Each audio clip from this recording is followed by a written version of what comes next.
Our location is the Solvay Arena in Montreal, Canada, and we're ready for action in the heavyweight division. This should be a great match, plenty of action, and we're ready for our ring announcer, Jean-Paul Chartrand, and the introductions. Un 7 round chez les poids lourds. The next bout, a 7-rounder in the heavyweight division. Dans le coin bleu de Bartlesville, Oklahoma, à 181 livres,8, il présente une fiche de 12 victoires contre 3 défaites avec 8 KO. In the blue corner from Bartlesville, Oklahoma, at 181.8 pounds, he shows a pro record of 12 wins and 3 losses with 8 KOs. Lowell Flash Mash. Et dans le coin rouge de Montréal, à 193 livres,2, il est le champion canadien des poids lourds avec 11 victoires, une seule défaite et 8 KO.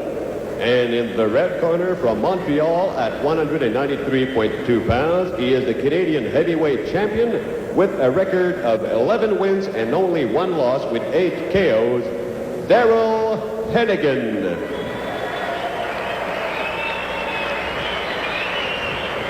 Les juges, the judges, Fernand Fréchette, Jean-Yves Groux et Marcel Jaudoin. L'arbitre, the referee, Denis Langlois.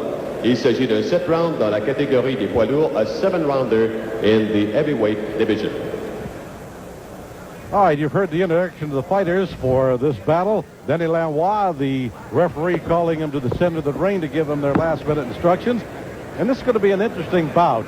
Daryl Hennigan recently fought the heavyweight champion Jerry Rome and gave him a very good battle. Now, he lost the fight down in Atlanta, boom, boom, but he gave him a good fight. You know, I talked to Van this morning at the weigh-in. I couldn't believe that this guy weighed 193 pounds, .2. I mean, I couldn't believe when I saw the physique of this guy. It's only muscle. And I said, what do you think about this kid from Oakland? He says, he'll find out in the ring tonight, not in the hallway. Ready to go with action now. Hennigan is in the black, and Nash is in the white. Hennigan from Montreal, Lowell Nash from Bartlesville, Oklahoma. Hennigan weighed in at 193, and Nash at 181. That's an 11-pound advantage. Tim, what do you think? Is that going to give Hennigan a big advantage? I think, first of all, the weight advantage is something to be considered. However, every fighter that Hennigan has fought in the past, he's had the advantage in quickness. However, I think this is one fight where his quickness will not be an advantage because Lowell himself is so fast. That was Pat Johnson. I didn't rename you Tim. That's what you delayed for a minute there. Please don't call me late. Yes, look at Van, I apologize. I said Oakland, but it's from Oklahoma. Oklahoma. Well, Lowell Nash looks at 181.98 pounds, like he's just barely in the heavyweight division. He fought as a light heavyweight against world champion Dennis Alexio. A few months back, he knocked Alexio down, but Alexio was able to stop him. I think he's stretching to try to fight in his heavyweight division. Hennigan with a good round kick, a front leg round kick. Caught Nash on the side of the head. Hennigan, Pat Johnson, has very, very quick kicks. As you know from his Taekwondo background, he is extremely proficient as a kicker. Good right hand as well. I think the quickness of his kicks is negated by the superior quickness of Nash.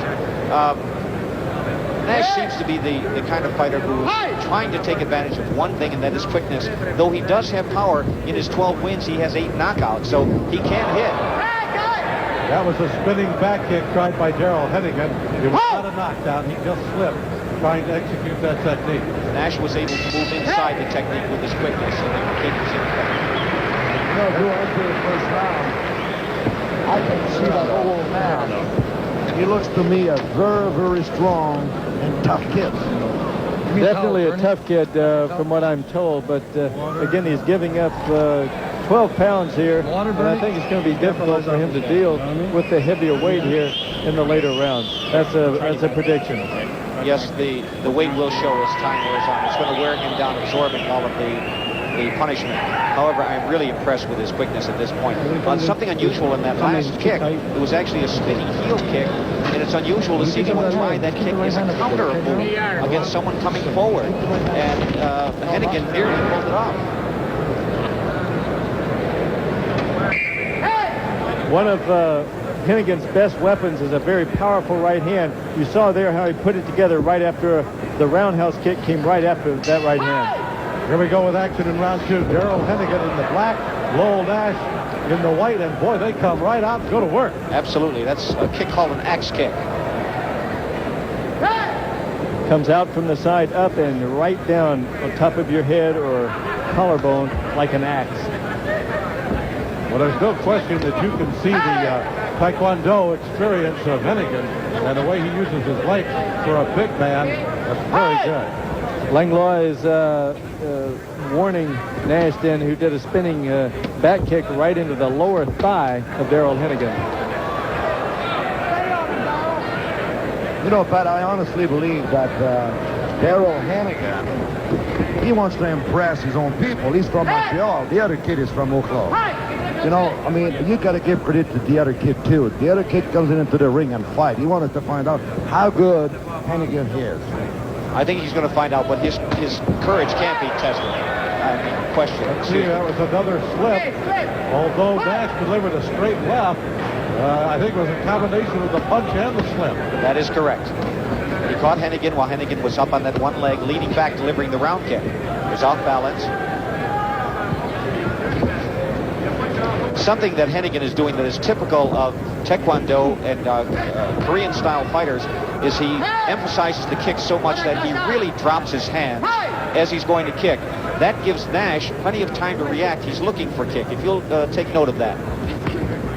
Hennigan stays relatively relaxed in the ring. He went the distance with Jerry Rome last year in a North American heavyweight championship bout. Went the full 9 rounds. In that 9 rounds, it took Rome actually the last couple of rounds before he could start getting to Hennigan. That gives you an idea of his tenacity. Nash keeps catching him with fairly significant right hands. I don't think that's going to do Hennigan a lot of good to just continue accepting those. There's the bell ending round two and back into the corner with Lowell Nash. Earl Gilkey is his corner man working with him. Let's see what he has to say there. Okay? You said 3 kicks and made just 5 kicks. Okay? Hit that down there. Okay, and not Denny Lanois, the referee, came over and said just 5 kicks. Did he fail to get his 8 kicks in that round? He must have, and if he did, he'll be penalized 1 point on each one of the judges' scorecards for each kick that he missed. He should have gotten in 8 hard kicks. If he only got 5, that would cost him 3 points. That could very well cost him the entire fight there. Can he make them up in the next round, Joe? He's actually forced, according to the rules, to make them up, but he cannot make up the points. He's lost the points forever. Now, rather than 8 kicks, he'll have to deliver 11 kicks in this next round. Ready to go with action in round 3. We will have to get an official ruling on that. Now, I just overheard the conversation. We'll have to see if the points were taken away from it. Here we go with action in round 3. Hennigan in the black, Nash in the white.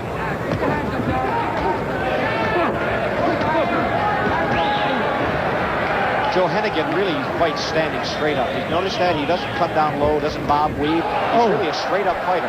He generates a lot of power that way on his offense, but it leaves him susceptible to many different strikes defensively. You notice that Nash is bobbing and weaving and bending down and moving. I think Hennigan often counts on the power from that right hand and thinks whenever it lands, it'll end the fight. Another attempt at an axe kick, then a spinning back fist by Nash. Just a quick observation here. The longer this fight goes, the more confidence Nash may get. We'll have to wait and see. If Nash feels I can take everything this guy can give me, it might be difficult, but he's guessing it now. He's in trouble. Nash goes down, goes uppercut. Nailed him, and he is down, and I don't think he's going to get up. 7, 8. He's up at 8. Langlois says, are you okay? He says, I'm all right. Plenty of time left in this 3rd round. Let's see if Hennigan can close him off. Nash just trying to hang on, trying to ride through this onslaught by Darrell Hennigan, who moves in a good front leg round kick. Nash is down again. Very powerful round kick, almost like a step-through round kick. Pat Johnson almost came off the back leg then of Hennigan. I don't think Nash has That's got all. it. The fight's over. A knockout by Darrell Hennigan in the third round. Good combinations. The uppercuts set him up, and then he finished him off with that round kick. Tim? Actually, what happened, Van, was that first knockdown was set up by a counter spinning back kick to the body that actually took the wind out of Nash. When Hennigan followed that up with a series of hand techniques, Nash just could not catch his breath from that back kick. And if we see the replay, Here's action now of the first knockdown, Pat. just before we got to this part, there was a spinning back kick. There was a counter back kick. And from that point on, Nash seemed to lose all of his energy. That's set up. Now here comes the final damage. Pat? Watch the left round kick now. Watch the left round kick. Here it comes. There it is. And great kick. Boy, you generate so much power with We that. knew that Nash was really hurting even before that kick. It was so obvious that the kick was coming because Hennigan dropped his hands right down to his side, and yet Nash was not able to avoid it. He was really hurt long before that. You know, but I honestly believe what really burned out Nash is all the beautiful kick that Hennigan threw to him. He was just lining them up. Absolutely. We'll be back for the official time of the knockout in 1 moment right after this message.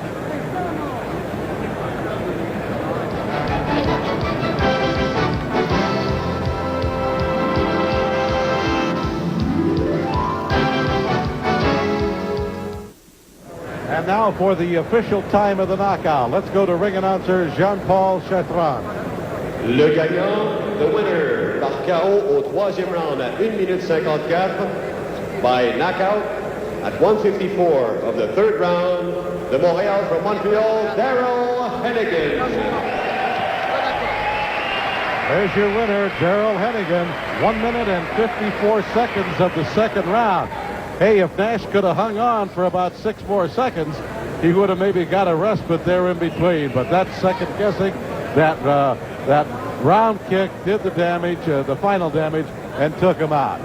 In a moment here, we're going to have Joe Corley get a chance to talk with Darrell Hennigan, find out exactly what he thought about the fight. It went just about 3 rounds. For a moment, it looked like Nash was taking everything that Hennigan had, but then it just got too much, Pat. What Hennigan did, which was very smart, he did not panic. He did not get overly aggressive, overly anxious. He knew he had the man hurt. He took his time, set him up to make sure he could get in the winning blow.